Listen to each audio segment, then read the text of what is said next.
The grand hall of Lusaka's most luxurious event space was buzzing with laughter, clinking glasses, and the soft hum of a live band as Layla Mwansa stepped inside. Her younger sister Zinzi's 25th birthday party was nothing short of extravagant. Golden balloons floated above, crystal chandeliers sparkled, and guests in designer outfits mingled around towering tables of gourmet food. Layla smiled politely, greeting distant relatives and socialites she barely knew, trying to hide the knot of unease growing in her chest. She loved her sister, but this level of ostentation always made her uncomfortable. It wasn't long before her father, Thabo Mwansa, approached her, his tone sharp and commanding. "Layla, you need to contribute to Zinzi's gift," he said, gesturing toward a diamond-encrusted bracelet being presented on a velvet pillow. Layla took a deep breath, steadying herself. "I'm sorry, father, but I can't," she replied, keeping her voice calm. "I've already given in my own way." The words hung in the air like a challenge, and Tabo's eyes narrowed. The room went silent for a heartbeat before Tabo's anger erupted. He reached out and struck Layla across the face, his hand shocking in its force and cruelty.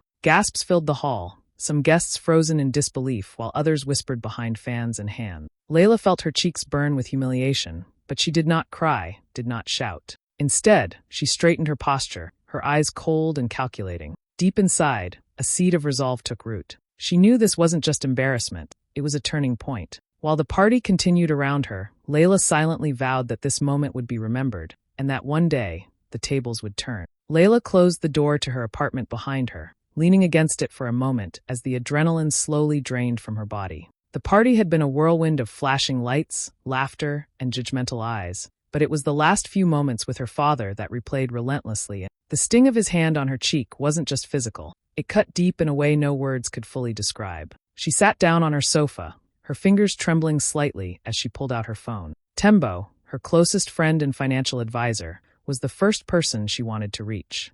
She tapped out a message, careful to keep it measured, though every word carried the fire of her anger and resolve. "He thinks he owns everything. He underestimates me. We need to talk." She hit send and stared at the ceiling, letting herself breathe, letting herself feel. Shock and shame mingled in her chest, but underneath it all, determination began to pulse. Her mind drifted back to the early days of her fashion business. She remembered working late nights in a tiny rented studio, sketching designs by dim light, piecing together fabrics that sometimes didn't quite match but somehow became her signature style. She had no help from her family. Her parents thought investing in her dreams was a waste. She'd taken small loans, budgeted every kwacha, and turned orders from friends into a growing client list. Slowly, painstakingly, she had built something real, something that was hers and hers alone. That independence had been her lifeline, the proof that she didn't need anyone's permission to succeed. Now, as the memory of her father's hand faded into the background, Layla's mind sharpened. She could feel the gears turning, plotting her next moves. She wouldn't react in anger or shame. That was exactly what Thabo expected. Instead, she would be strategic, calm, and relentless. She began running through scenarios, imagining the ways she could secure her finances, protect her assets, and reclaim the respect that had been so cruelly stripped from her in front of dozens of witnesses. Every detail mattered. Bank statements, contracts, property deeds. Anything that proved her independence and highlighted her father's overreach. She thought about her business assistant, Chipo, who had always been thorough and loyal, and how she could help uncover any missteps Thabo might have made in trying to control Layla's money. She wasn't just planning revenge, she was planning justice, quietly but effectively. As the night deepened and Lusaka's city lights flickered outside her window, Layla felt a calm settle over her. The embarrassment of the party was still there, simmering beneath the surface, but it no longer had power over her. Instead, it became fuel. With a steady breath, she whispered to herself, "He thinks he owns me, but he has no idea what I'm capable of. Not yet." And with that, the first seeds of her secret plan were sown, ready to grow into something unstoppable. The morning after the disastrous birthday party, Lusaka's social scene was buzzing, but not with the shock Layla had expected. Instead, Thabo, Zinzi, and their friends had turned the incident into a joke, laughing over coffee and champagne about Layla's stubborn streak. They whispered about how she would never confront the family, how she'd quietly accept humiliation and stay in her place. To them, it was entertaining gossip, a story to tell at the next social gathering. What they didn't realize was that Layla was far from broken. She was planning, observing, and quietly gathering strength. Back in her apartment, Layla opened her laptop and began compiling evidence. Every bank statement she could access, every property deed under her name, copies of contracts she had signed for her fashion business, and proof of independent income. she organized them meticulously. Each document was a brick in a wall she was building, a wall that would protect her, her business, and her dignity. While Tabo assumed she was nursing her wounded pride in silence, she was laying the groundwork for a strategy that would leave him completely exposed. Chipo, her loyal business assistant, became an unexpected ally in this quiet war. She had been managing Layla's growing fashion brand for years, handling suppliers, invoices, and client relations with unmatched precision. But recently, she had stumbled upon something troubling: several unusual financial transactions linked to Tabo that didn't quite make sense. Small transfers labeled vaguely as family support or business expenses seemed to be siphoning money in ways that were, at best, ethically questionable. Chipo quietly flagged them, sending encrypted emails to Layla with notes and screenshots. Layla read each message with a calm intensity, her mind connecting dots she hadn't even noticed before. She realized that her father wasn't just underestimating her independence. He was actively trying to control her finances and, possibly, divert her hard-earned assets for his benefit. Her heartbeat quickened, not with fear, but with determination. The very same people laughing at her were unknowingly helping her map out their own weaknesses. Over the next few days, Layla worked quietly but relentlessly. She organized her files, double-checked legal documents, and noted every discrepancy in Tabo's dealing. Each discovery was a reminder of the power she already had. She didn't need a dramatic confrontation, shouting, or social media posts to prove herself. She just needed patience, precision, and the right timing. While Tabo and Zinzi carried on with their social calendar, oblivious to the storm brewing just beneath the surface, Layla and Chipo became a silent team of investigators. Every shady transaction, every unauthorized withdrawal, every loophole in legal contracts was carefully recorded. And somewhere deep inside, Layla allowed herself a small, private smile. The family might think they had the upper hand, but they were about to learn that underestimating her was the biggest mistake of their lives. The quiet groundwork was laid, and when the time came, the consequences would be impossible to ignore. Layla sat in her apartment, the soft glow of her desk lamp illuminating stacks of carefully organized documents. She had spent days gathering every bit of proof she could: bank statements, property deeds, contracts, and invoices. But she knew that papers alone weren't enough. She needed someone who could turn her quiet determination into real action. That's when she picked up her phone and called Advocate Naledi Kunda, a lawyer whose reputation in Lusaka was both respected and feared. Known for exposing family fraud and taking on powerful clients, Naledi was precise, unshakable, and ethical, a perfect ally for Layla. When Naledi arrived at Layla's apartment, she didn't waste time with pleasantry. She listened carefully as Layla explained the birthday party incident, her father's aggression, and the growing suspicion that Tabo had been misappropriating assets that legally belonged to her. Naledi's sharp eyes scanned the documents, noting every transfer, every irregular account, every suspicious signature. "You've been careful," she said, her tone approving but firm. "And that care will pay off. Your father is about to learn that you're not just stubborn, you're prepared." Together, they went through Layla's finances with a fine-tooth comb. They identified several properties registered in her name, but being controlled or accessed by Tabo without her consent. There were bank accounts meant for her fashion business that had been quietly tapped into, funds diverted, and expenses misreported. Each discovery painted a clearer picture. Tabo had assumed that because he was her father, he could manipulate her money and assets without consequence. Layla and Naledi didn't rush. They knew that an emotional confrontation would play into Tabo's hand. Instead, they drafted a meticulous plan to let the law act as their weapon. They would not raise their voices, post on social media, or call attention to the situation publicly. The approach was surgical. Every account freeze, every legal claim, every challenge would be backed by documents, contracts, and undeniable evidence. Tabo's own records would become the chains that bound him. Chipo also played a role in this stage, cross-referencing financial statements and highlighting any transactions that seemed hidden or misclassified. Her work allowed Naledi to connect dots that even Layla hadn't initially seen.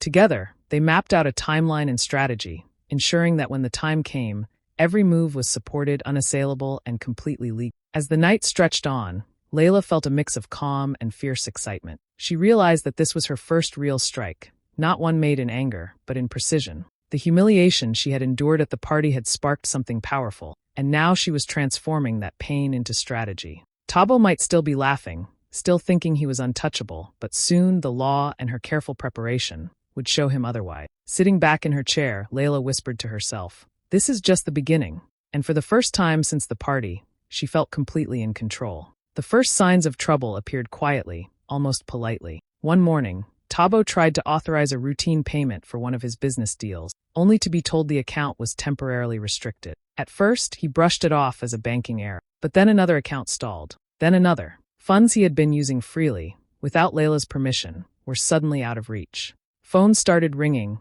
assistants grew nervous, and deadlines began slipping. What felt like a small inconvenience quickly turned into chaos behind closed doors. Layla, meanwhile, went on with her days as usual. She attended meetings, reviewed designs, and smiled calmly at clients.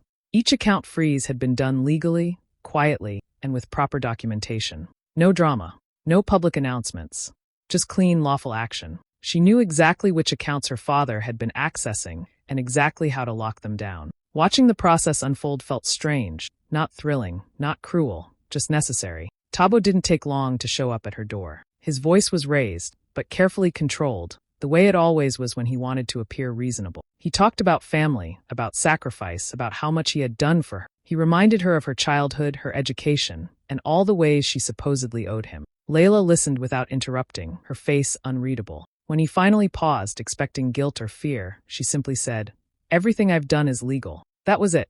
No apology. No argument. Her calm unsettled him more than anger ever could. He tried a softer approach next, calling her ungrateful, accusing her of tearing the family apart. Still, Layla refused to react publicly or emotionally. She didn't raise her voice. She didn't defend herself. She let silence do the work. And that silence spoke louder than any argument. Zinzi began to notice the shift. Friends whispered during lunches and parties, asking careful questions about bank issues and business delays. Invitations felt awkward. Conversations stopped when she entered rooms. For the first time, the flawless image of their family showed cracks. Zinzi didn't fully understand the details, but she could sense that something serious was unfolding, and that Layla was at the center of it, not as a victim, but as a quiet force. Rumors spread fast in Lusaka's social circle. Words like audit, frozen accounts, and financial scandal floated around in hushed tone. No one knew the full story, but everyone knew it wasn't good. Tabo's confidence faltered, his once smooth charm now strained. And Layla? She stayed composed, focused, and silent. She didn't need to explain herself. The humiliation wasn't loud or dramatic. It was slow, controlled, and undeniable. And that made it far more powerful. The charity event Layla hosted was nothing flashy, but it was elegant and thoughtful, just like her. Held at a quiet art space in Lusaka, it focused on supporting young women learning practical skill. Soft music played in the background, and guests chatted comfortably, unaware that the evening carried a deeper purpose. Layla had invited a mix of people, business contacts, a few social figures, and yes, some family members too. Tabo and Zinzi arrived confident, dressed perfectly, assuming this was just another event where Layla would stay polite and invisible. As the evening went on, Layla took the microphone to thank everyone for coming. Her voice was steady, calm, almost warm. She spoke about transparency, accountability, and the importance of women protecting what they build. Then, without raising suspicion, she began presenting a short report about how the charity handled funds and partnerships. On a screen behind her, clean charts and clear documents appeared. Nothing dramatic, just facts. But slowly, carefully, she pointed out examples of financial mismanagement she had personally learned from in her own journey. Some of the figures looked familiar to Tabo. Too familiar. A few guests leaned forward, suddenly interested. Layla never said his name, never accused him directly, but the documentation was precise. Dates, transfers, property references, all legally obtained, all impossible to deny.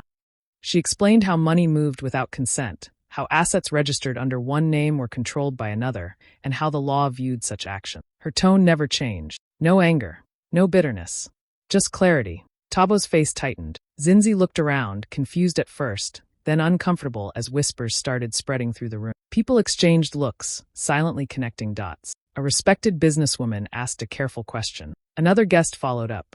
The room shifted from polite attention to serious concern. The family image Tabo had worked so hard to maintain began to crack right there, under soft lighting and polite applause. Layla answered questions calmly, always referring back to documents and law, never emotion. She made it clear that she believed in justice, not revenge, and that accountability mattered more than family titles. The more she spoke, the clearer it became that she wasn't exposing anyone out of spite. She was standing on truth. And truth didn't need shouting. By the end of the evening, the atmosphere had completely changed. Tabo barely spoke. Zinzi avoided eye contact. Guests left quietly, their expressions thoughtful, their conversations hushed but intense. Layla thanked everyone again, smiling politely as if nothing unusual had happened. Inside, she felt steady, grounded. She hadn't embarrassed anyone publicly. She had simply let the evidence speak. And in doing so, she had taken control of the narrative without ever losing her composure. The courtroom in Lusaka was quiet, but tense as Layla took her seat beside Advocate Naledi. The air felt heavy, filled with whispered conversations and curious stares. Word had spread quickly that this wasn't just a family dispute. It was a case about control, money, and truth. Layla sat straight, hands folded, her face calm. She had already lived through the hardest part. Now, she was simply ready to tell the truth. When the proceedings began, Naledi moved with confidence. She laid out Layla's case step by step, showing clear proof of her financial independence. Bank statements showed income from her fashion business long before any family involvement. Contracts carried Layla's name alone. Property deeds confirmed ownership that had never legally transferred to Tabo. Each document was presented clearly, without exaggeration or emotion. Layla didn't interrupt or react. She let the facts speak for her. When it was Tabo's turn, his defense leaned heavily on tradition. He spoke about culture, about a father's authority, about family unity and respect. He tried to paint Layla as disobedient, claiming that as her father, he had the right to manage her affairs. For a moment, some people in the courtroom shifted uncomfortably. It was a familiar argument, one many had heard before. But Naledi was ready. Calmly, she responded by placing more documents before the judge. She pointed out fraudulent transfers, company money used for personal expenses, and accounts accessed without legal permission. She showed how funds were moved quietly, labeled misleadingly, and never returned. She explained the law clearly. Culture could never justify fraud. Family could never excuse financial abuse. Each point was backed by solid evidence, leaving no room for doubt. The judge listened carefully, asking direct questions. Layla answered when spoken to, her responses clear and steady. She didn't attack her father. She didn't show anger. She simply explained how she built her business, how she protected her assets, and how those assets were misused without her consent. Her preparation was obvious. Her calm was powerful. As the session continued, it became clear which side had truth on its side. Tabo's arguments grew weaker, repeating emotional points while Naledi returned again and again to documented facts. Finally, the judge spoke, his tone firm but fair. He acknowledged Layla's independence, recognized the misuse of funds, and made it clear that the law protected individuals regardless of family ties. The ruling began to take shape, and it was unmistakably in Layla's favor. She felt a quiet relief settle in her chest. Not triumph, not joy, but peace. She had stood her ground with dignity. In that courtroom, respect was restored not through shouting or revenge, but through preparation, truth, and the courage to stand firm. The decision didn't take long, but when it came, it landed with quiet finality. The court ruled clearly. Every property, every bank account, and every business asset connected to Layla remained legally hers. There were no loopholes, no delays, no special favors. The documents spoke for themselves, and the law stood firmly on her side. Layla listened without expression, but inside, something heavy finally lifted. It wasn't about winning. It was about being seen and acknowledged as her own person. Tabo, on the other hand, looked stunned. The authority he had always carried so confidently slipped away in that moment. He was ordered to vacate properties that were never truly his, homes he had occupied under the assumption that no one would ever challenge him. The process was swift and public enough to sting. Friends who once praised him avoided his calls. Doors that used to open easily now stayed closed. Zinzi felt the consequences differently, but just as deeply. People whispered when she entered rooms. Invitations slowed. Some friends quietly distanced themselves, uncomfortable with how strongly she had defended her father without understanding the full truth. The glamorous image she enjoyed cracked under quiet judgment. For the first time, she realized that standing beside the wrong person could cost more than she ever imagined. Layla returned to her office that afternoon, stepping into a space she had built from nothing. The familiar scent of fabric, coffee, and creativity filled the air. Her team greeted her with smiles, applause, and a few happy tears. Chipo hugged her tightly, proud and relieved. This wasn't just a legal victory. It was proof that hard work, patience, and self-belief mattered. Layla walked through the studio slowly, running her fingers over designs and sketches, remembering late nights and early mornings. She thought about how close she had come to letting fear or shame silence her. Independence, she realized, wasn't just about money. It was about boundaries, self-respect, and knowing when to stand firm, even against family. That evening, her friends gathered quietly, raising glasses not in celebration of someone else's downfall, but in honor of Layla's strength. She smiled, her heart full but calm. She hadn't screamed. She hadn't begged. She had simply trusted herself and the truth. And now, standing in her own space, surrounded by people who believed in her, Layla knew one thing for certain. Everything she had built was safe, and so was her dignity. After the court ruling, many people expected Layla to celebrate loudly or speak openly about what her father and sister had done. Some even encouraged her to go on social media and tell her side in dramatic detail. But Layla chose a different path. She didn't post long explanations or throw shade. She didn't give interviews or chase sympathy. Instead, she stayed quiet and focused on her work, letting her calm speak for her. To her, true revenge wasn't about noise, it was about peace. She understood something important. People always find out the truth on their own. In Lusaka's social and business circles, news travels fast, especially when it's backed by court records and real consequence. Without Layla saying a word, questions began spreading. Why had Tabo lost access to certain property? Why were his business partners pulling away? Why was Zinzi suddenly missing from events she used to dominate? The answers surfaced slowly but clearly: financial mismanagement, misuse of funds, and a failed attempt to control what was never there. Layla remained graceful through it all. When asked directly, she simply said, "The matter was handled legally," and changed the subject. That response alone earned respect. People admired her restraint, her intelligence, and the way she never tried to destroy anyone publicly. Her reputation shifted from the quiet daughter to the woman who stood her ground without losing herself. Meanwhile, the humiliation Tabo and Zinzi faced was subtle but complete. Calls stopped coming. Invitations dried up. Smiles became forced. People who once praised Tabo now spoke cautiously around him, unsure of what to believe, but aware that something had gone very wrong. Zinzi felt the change even more sharply. Friends who once laughed loudly beside her now kept their distance, uncomfortable with her loyalty to a story that no longer held up. Layla watched all of this from a distance, not with satisfaction, but with clarity. She didn't feel the need to celebrate their discomfort. Life was already delivering its own lessons. She focused on expanding her business, mentoring young women, and rebuilding her sense of safety and confidence.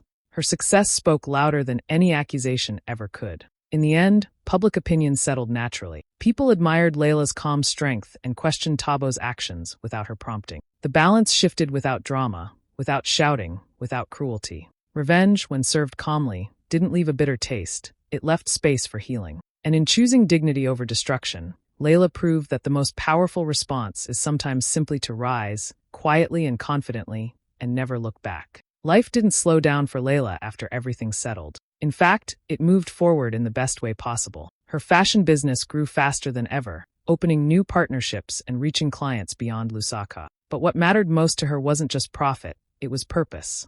She began mentoring young women, teaching them how to manage money, understand contracts, and never depend blindly on anyone, no matter the relationship. She shared real lessons, not theory, and the women listened because her story was real. Without her trying, her journey went viral. Posts spread across social media with headlines like, "Daughter stands up to abusive father, wins big." People admired how she handled everything with calm and intelligence instead of anger. Messages poured in from women who felt seen for the first time, who finally believed they could protect themselves and still keep their dignity. Layla never chased attention, but she used the moment wisely, reminding others that silence doesn't mean weak. Through it all, Layla learned one powerful truth: self-respect and financial independence are stronger than any form of retaliation. She didn't destroy anyone to rebuild herself. She simply stood firm, trusted the law, and believed in her own worth. That choice gave her peace, and peace was the real victory. Now, as she walks through her office, confident and secure, Layla smiles more easily. Her assets are protected, her future is hers, and her dignity, once challenged in public, is now untouchable.